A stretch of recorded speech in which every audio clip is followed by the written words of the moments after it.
ìtumọ̀ alálàdé alálàdé kò ń ṣe pé àlá dream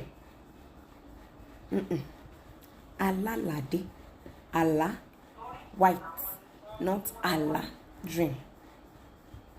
ṣé nǹkan tí mo ń sọ yé yín?